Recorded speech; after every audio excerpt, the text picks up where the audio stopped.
Assalamualaikum warahmatullahi wabarakatuh.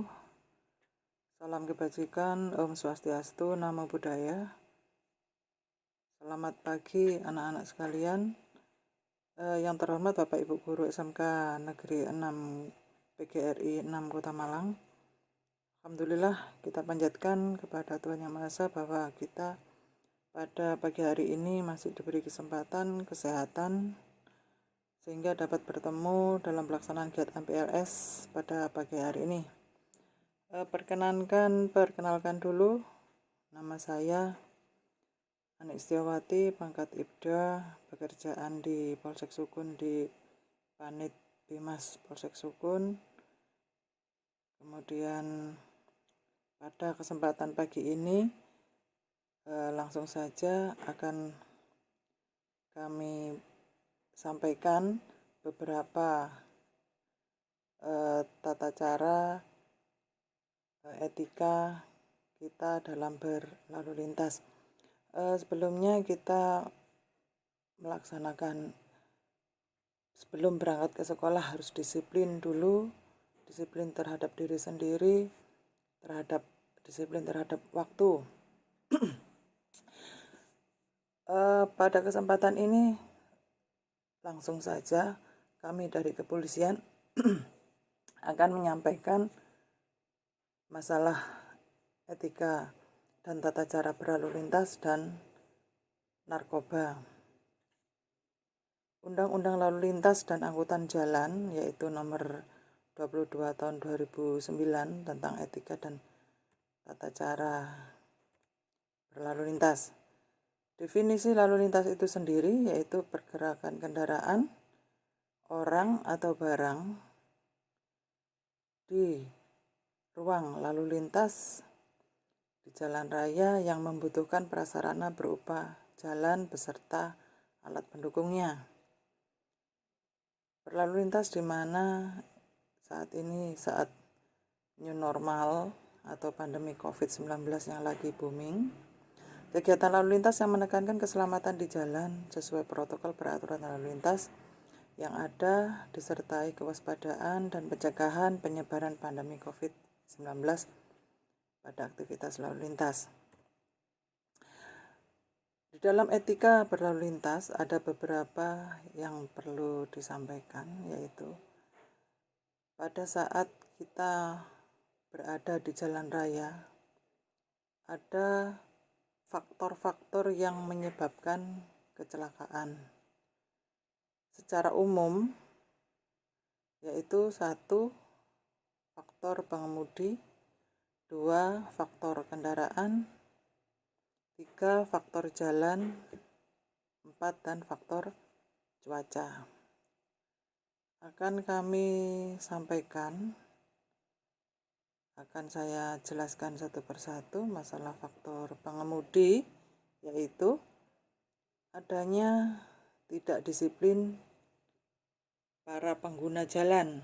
Para pengguna jalan itu banyak, bisa pejalan kaki, bisa pengendara kendaraan itu sendiri yang tidak disiplin sehingga mengakibatkan melanggar peraturan. Kedua yaitu emosional atau tidak sabar sehingga daya konsentrasinya kurang terampil dalam membawa kendaraan itu sendiri, kemudian keadaannya ngantuk atau lelah.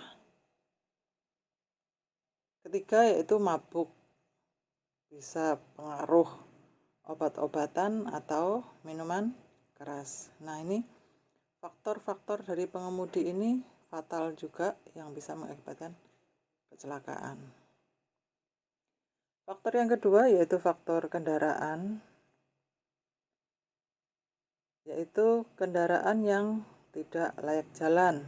Umpamanya, contohnya ban pecah yang sudah tipis kelihatan kawat-kawatnya itu. Kemudian rem yang tidak berfungsi maksimal. Lampu yang tidak berfungsi semua lampunya itu tidak menyala maksimal juga. Kemudian melebihi muatan. Kemudian kendaraan itu tersebut bukan peruntukannya. Dalam arti kendaraan roda 2 dibuat yang harusnya dipakai untuk angkutan orang, kita berboncengan, kemudian disalahgunakan dengan membawa muatan yang lebih, bisa membawa binatang, bisa membawa rumput yang berlebihan. Kemudian ketiga yaitu faktor jalan. Di sini faktor jalan kita harus lebih konsentrasi lagi, karena bermacam-macam jalan, ada yang sempit, ada yang melebar. Nah, itu pun ada yang bergelombang, ada yang batu-batu, kemudian tikungan, tanjakan atau turunan. Faktor yang keempat yaitu faktor cuaca. Faktor cuaca yang sekarang lagi kita hadapi, cuacanya sudah tidak menentu karena kadang panas, kadang hujan, berdebu, kabut, atau licin, berlobang gitu. Di antara beberapa faktor itu kita harus lebih konsentrasi, harus lebih waspada supaya kita tidak terhindar dari kecelakaan. Pada saat kita di jalan raya atau pada saat kita mengalami peristiwa kecelakaan lalu lintas, tindakan apa aja yang dilakukan? Karena pada saat kita mengalami kecelakaan, kebanyakan kita itu merasakan panik. Nah, untuk menghindari hal-hal seperti itu, pertama dilakukan kita harus tenang. Jangan panik dan jangan emosi. Dan selalu bersikap waspada. Kemudian dengan lawannya kita kecelakaan, kadang kita bisa jalan sendiri atau ada lawan, tidak perlu menyalahkan orang lain. Jadi cukup kita introspeksi, tidak perlu kita gontok-gontokan, tidak perlu kita mencari siapa yang salah, siapa yang benar. Jangan melarikan diri, dan bila ada korban, segera menolong untuk membawa ke rumah sakit. Dilihat untuk lawannya itu meninggal apa belum, terutama kalau belum meninggal masih luka-luka lecet, cepat kita beri pertolongan. Selanjutnya yaitu setelah menolong korban dan kita sendiri sudah mengamankan diri supaya tidak mengganggu arus lalu lintas, kita melapor ke polisi terdekat atau segera menghubungi dengan alat komunikasi yang ada untuk dilakukan penindakan lebih lanjut. Bahan selanjutnya yaitu tata cara berlalu lintas. Pasal 105 Undang-Undang Lalu Lintas Angkutan Jalan nomor 22 tahun 2009. Setiap orang yang menggunakan jalan wajib 1. Berperilaku tertib, dan atau 2. Mencegah hal-hal yang dapat merintangi, membahayakan keamanan dan keselamatan lalu lintas dan angkutan jalan, atau yang dapat menimbulkan kerusakan jalan. Kewajiban mengemudi saat berkendara. Wajib mengemudikan ranmor dengan wajar dan penuh konsentrasi. Itu tadi sudah saya jelaskan. Jangan mengantuk. Berarti kondisi kita dalam keadaan fit, kondisi kita dalam keadaan prima. Harus konsentrasi. Kedua, wajib mengutamakan keselamatan pejalan kaki dan pesepeda. Jadi tidak boleh saling mendahului, harus mengalah terhadap para pejalan kaki. Kemudian ketiga, wajib mematuhi ketentuan tentang persyaratan teknis dan layak jalan. Di sini yang dimaksud dengan mematuhi ketentuan tentang persyaratan teknis dan layak jalan, yaitu kendaraan tersebut harus sesuai peraturannya, harus layak pakai. Kemudian pengemudi juga harus tetap memperhatikan keselamatannya. Kalau dia menggunakan kendaraan roda 2, tetap harus menggunakan helm dan dikancingkan.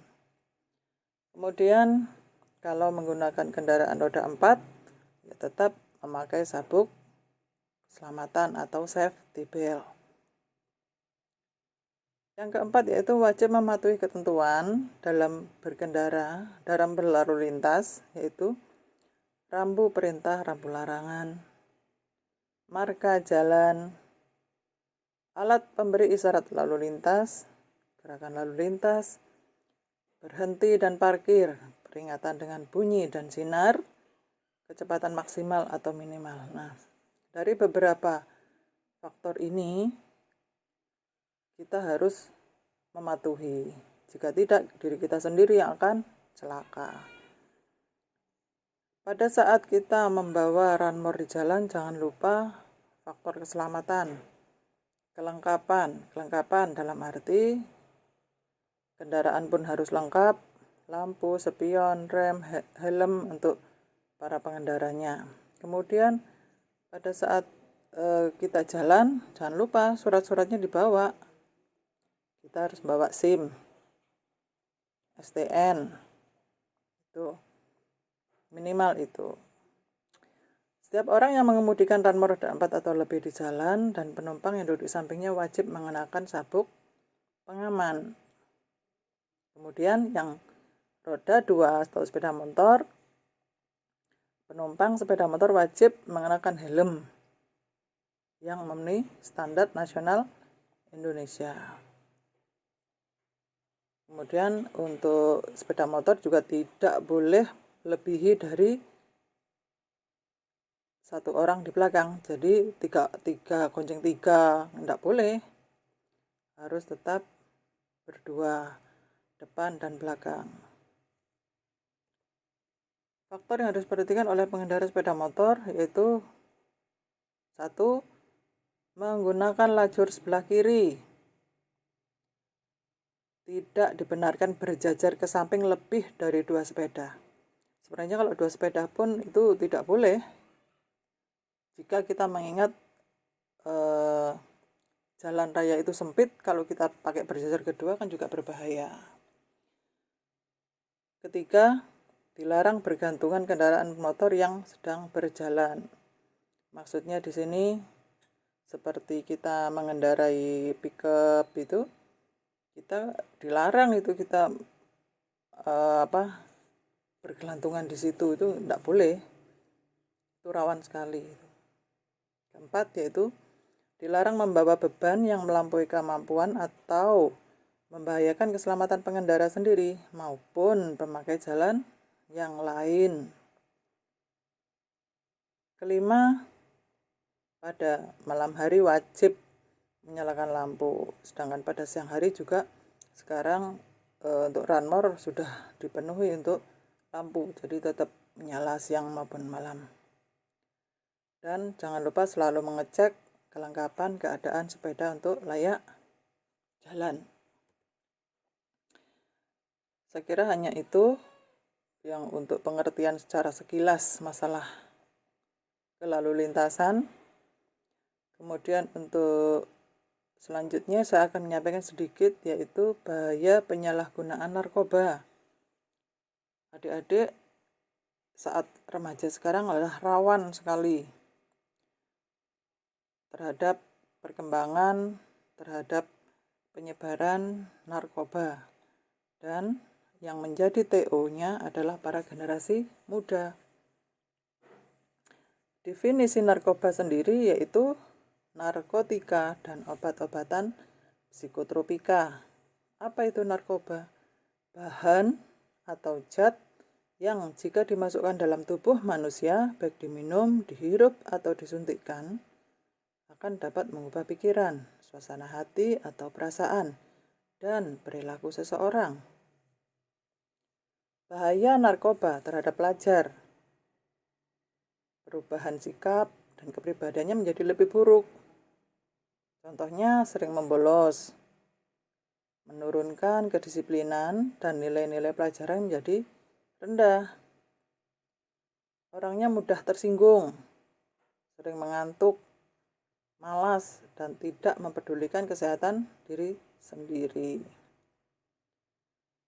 Bahaya terbesar dari narkoba adalah menghancurkan generasi penerus bangsa dan negara. Ada beberapa jenis narkoba di sini, yaitu ada 2 bahan yang dipakai, yaitu dari bahan alami, itu tumbuh-tumbuhan, ada 4 macam, yaitu opium, ganja, koka, dan kratom. Ini bisa membuat orang berhalusinasi, yang sangat membahayakan sekali karena yang diserang adalah saraf. Sama, sedangkan yang dari bahan sintetis yaitu seperti kokain, heroin, morfin, putau, kodein, ekstasi, demerol, metadon, sama dari bahan alami maupun sintetis, sama-sama merusak saraf. Jadi saya berharap adik-adik terhindar, tidak usah coba-coba memakai narkoba. Tanda-tanda pecandu narkoba yaitu fisiknya, secara fisik, berat badannya menurun drastis, mata cekung dan merah, jadi seperti orang kurang tidur gitu dia. Kemudian wajahnya itu pucat, bibir kehitaman, buang air besar maupun air kecil dia kurang lancar. Kemudian merasakan sembelit, sakit perut tanpa alasan yang jelas. Tangan berbintik-bintik seperti bekas gigitan nyamuk, terdapat perubahan warna kulit di tempat bekas suntikan. Yang seperti saya jelaskan tadi, karena ada beberapa yang disuntikkan, itu akan seperti gigitan nyamuk dan sulit sekali untuk hilang. Kemudian secara emosi, para pecandu narkoba itu sangat sensitif sekali dia. Sangat sensitif dan cepat bosan, mudah tersinggung. Jika ditegur, dimarahi malah membangkang, melawan. Nah, untuk emosinya dia tidak stabil. Kadang bisa melonjak, kadang bisa sabar, seperti itu. Jadi tidak ada untungnya kita itu menggunakan narkoba. Dia akan merusak tubuh, merusak saraf, merusak jiwa, seperti itu. Perilaku yang perlu diperhatikan yaitu malas dan menunjukkan sikap yang tidak peduli, cuek dia itu. Ada temannya seperti ini, dia nggak mau bantu. Ada temannya sakit, dia cuek. Ada temannya yang membutuhkan pertolongan, dia juga tidak peduli. Kemudian waktunya hanya dihabiskan untuk menyendiri di kamar, sembunyi di toilet, di gudang, ruangan gelap, dan lain-lain. Dia tidak bisa untuk bersosialisasi. Nafsu makannya tidak menentu. Nah, ini yang keempat ini, takut air, jarang mandi, bukan jarang mandi lagi, sudah gak mau mandi dia malah. Sering merasakan seperti flu, batuk, pilek yang berkepanjangan. Itu pada saat dia sakau. Dia membutuhkan sekali narkoba, tapi belum terpenuhi. Jadi seperti orang sakit flu dia itu. Sering menguap, angop terus aja itu, menguap terus. Itu tanda-tandanya itu, perilakunya. Selanjutnya yaitu mengeluarkan air mata atau keringat yang berlebihan tanpa harus menggunakan tenaga. Dia seperti orang nangis, seperti berkeringat yang melaksanakan olahraga seperti itu, padahal dia tidak mengerjakan apapun. Sering mengalami mimpi buruk, ngigo gitu. Kepala sering merasakan nyeri, persendian, ngilu. Sering bertemu dengan orang-orang yang tidak dikenal oleh keluarga. Karena di sini dia seperti menawarkan narkoba itu tadi, kebanyakan secara tersembunyi. Selalu kehabisan uang, barang-barang pribadi hilang atau dijual secara tersembunyi juga, jadi secara diam-diam. Suka berbohong dan gampang ingkar janji. Perilaku yang paling buruk yaitu mencuri, baik di lingkungan keluarga maupun di lingkungan masyarakat. Karena apa? Barang yang diambil dia untuk membeli narkoba supaya tidak sakau tadi itu. Nah, karena sarafnya sudah rusak dia, jadi nggak bisa lagi untuk diperbaiki. Dampak bagi kesehatan fisik maupun mental, yaitu fisiknya ya, kerusakan permanen saraf pusat atau otak, kerusakan organ hati, ginjal, paru-paru, jantung. Kemudian kerusakan tubuh secara fisik, yaitu yang paling menakutkan tertular HIV atau AIDS. Karena ada yang hubungan bebas, ada yang disuntikkan jarum satu, disuntikkan bersama-sama, padahal di situ ada temannya yang sakit HIV atau AIDS, sehingga dampaknya menular kepada yang lain. Kesehatan mental atau psikologis yaitu depresi ringan atau berat, ya, seperti orang stres gitu kalau sudah kumat gitu ya. Kemudian paranoid sampai dengan hilang ingatan, akhirnya gila. Kenapa di sini saya jelaskan narkoba itu adalah obatnya orang gila. Jadi jangan sekali-kali menggunakan narkoba. Lebih baik dihindari, jangan pernah mengenal dengan narkoba. Saya rasa hanya itu yang perlu saya sampaikan secara umum masalah kelalu lintasan dan penyalahgunaan narkoba. Semoga bermanfaat buat adik-adik sebelum melakukan kegiatan, sebelum melaksanakan di luar kendali kita. Lebih baik kita berpikir 1000 kali. Jika itu merugikan, lebih baik kita nggak usah lakukan. Pada saat sekarang, apalagi pandemi corona, jangan lupa selalu menggunakan protokol kesehatan, sering-sering cuci tangan, jangan lupa masker dipakai, dan bawa hand sanitizer, kalau perlu bawa face shield. Jauhi berkerumun, jauhi kita kumpul-kumpul orang banyak, bersentuhan, jauhi, jaga selalu kesehatan. Saya akhiri sampai di sini. Wassalamualaikum warahmatullahi wabarakatuh.